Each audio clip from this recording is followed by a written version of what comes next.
கிச்சனுக்குள்ளே கனி gang தவிர வேறு யாருமே வரக்கூடாதா? ஏன்னா பாரு வந்து ஒன்மோன்னு சொல்கிறீங்க. இப்போ அங்கே எஃப்ஜே ஒரு வேலை பண்ணா என்ன தெரியுமா பண்ணா?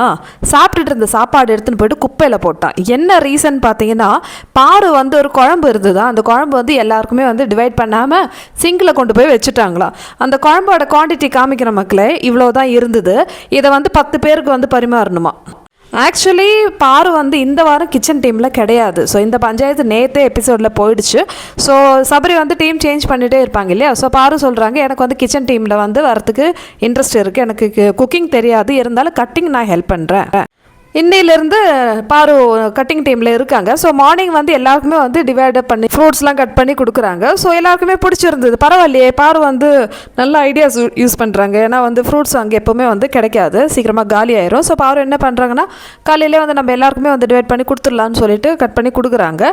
ஸோ எல்லோரும் வந்து வச்சு வச்சு சாப்பிட்றாங்க. மீதி எல்லாருக்குமே வந்து சாப்பாடு போட்டாங்க. இன்னும் 2-3 பேர் தான் யார் யார் சாப்பிடல, எஃப்ஜே அப்புறம் கனி அந்த மாதிரிலாம் வந்து பேசிட்டு தான் வந்து பாரு உள்ளே போய்ட்டு ரெடி ஆகுறாங்க.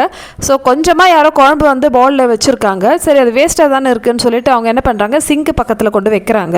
ஸோ உடனே வந்து இந்த ராஜமாதா பாய்சன் பாட்டில் கனி இருக்கு இல்லையா, அது வந்து சபரி தான் அவங்களுடைய பெட் ஆயிடுச்சு. ஸோ சபரி கிட்ட போயிட்டு, சபரி இது பாருங்க குழம்பு இருந்தது, இந்த பாரு வந்து அப்படியே வந்து சிங்கில் கொண்டு போய் வச்சுட்டான்னு சொல்லிட்டு எஃப்ஜேயும் அங்கேருந்து சொல்லிட்டு இருக்கான். ஸோ சபரி வந்து அப்படியா நான் கேட்குறேன்னு சொல்லிட்டு பாருக்கிட்ட கேட்குறாங்க. ஸோ உடனே அது என்ன, இனிமேல் யாராவது எக்ஸ்ட்ரா தோசைன்னு சொல்லிட்டு வாங்க, ஏன்னா நேற்று நைட்டு பாருக்கு வந்து எக்ஸ்ட்ரா தோசை எஃப்ஜே கொடுத்தாங்க. ஸோ அதில் வந்து இப்போ காம்ப்ரமைஸ் பண்ணுறாரா, இனிமேல் யாருக்குமே எக்ஸ்ட்ரா நான் தரமாட்டேன் அப்படின்னு சொல்லிட்டு. இவர் எதுக்கு கொடுக்கணும், இவர் வந்து முதல்ல கிச்சன் டீம்லேயே கிடையாது.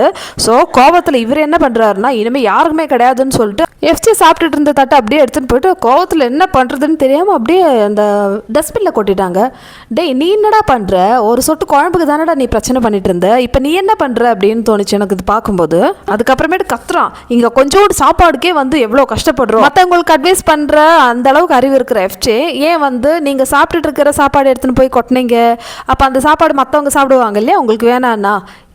கனி சபரி அப்புறம் சுபிக்ஷாலாம் வந்து கத்துறாங்க, எஃப்ஜே போடாதரா கீழே போடாதன்னு சொல்லி. யார் சொன்னது கேட்காம அவர் சாப்பாடை வந்து கொட்டிட்டாங்க. இருக்கட்டும், சாப்பாடு கொட்டியாச்சுன்னா சபரி என்ன சொல்லணும், இப்போ பாரு நீ சொன்னல, அப்போ நீ என்ன பண்ண, நீயும் அதே தானே பண்ணியிருக்க, அப்போ உனக்கு பாருக்கு என்ன டிஃப்ரெண்ட்டுன்னு சொல்லிட்டு அப்படியே நாக்கு பிடுங்குற மாதிரி கேட்க வேண்டியதானே.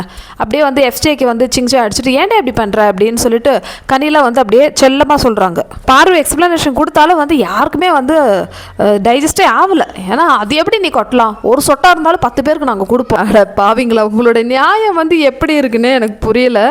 இதில் வந்து என்ன நியாயம் என்ன அநியாயம்னே புரியல. ஒருத்த வந்து சாப்பாடு கோவம் கூட கிடையாது, வன்மத்தில் பாரு மேலே இருக்கிற வன்மத்தில் வந்து கீழே கொண்டே கொட்டுறான். அது யாருமே வந்து மூஞ்சிக்கு நேராக வந்து சொல்கிறதுக்கு துப்பு இல்லைங்க. இதில் வேற பாருவை வந்து அட்வைஸ் பண்ணுறாங்களா. பாரு வந்து சரி எனக்கு வந்து தெரியல, அது யாரும் சாப்பிட மாட்டாங்கன்னு நினச்சி தான் வந்து கொட்டினேன்னு சொல்லிட்டு நான் வந்து சஜஷன் ஏற்றுக்கிட்டேன்னு சொல்லிட்டாங்க. அவ்வளோதான், முடிஞ்சிச்சு விஷயம். ஆனால் அதுக்கப்புறமேட்டும் வந்து காரக்குழம்பு கனி வந்து அவங்க பண்ணது சரி, பாரு பண்ணது தப்புன்னு சொல்லிட்டு ஒரு வண்டியாக ஒரு எக்ஸ்பிளனேஷன் கொடுப்பாங்க இல்லையா, நீங்கள் அப்படி பண்ணிக்க கூடாது அப்படின்னு. இதெல்லாம் பார்க்கும்போது எப்படி தெரியுமா இருக்குது, ஐயோ ஐயோ இவ்வளோதான் இருக்கா உங்களுடைய கௌரவம் மரியாதை அப்படியெல்லாம்.